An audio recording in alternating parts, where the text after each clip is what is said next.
Adding an FAQ section in System.io helps address common customer questions and improve user experience. Here's how to do it. Access your System.io page. Log into your System.io account.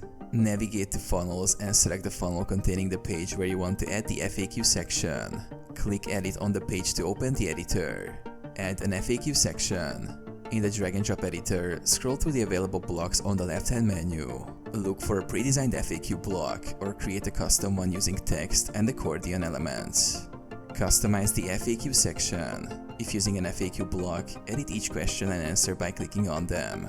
Write clear, concise answers to common questions about your product or service. For a custom FAQ, add an accordion element for collapsible questions. Insert a question in the title section and provide the answer in the description. Style the block using font, color, and spacing settings. Arrange and format. Position the FAQ section strategically, typically below key content like product descriptions or pricing details. Ensure it is visually clean and user-friendly. Save and publish. Save your changes and publish the page to make the FAQ section live.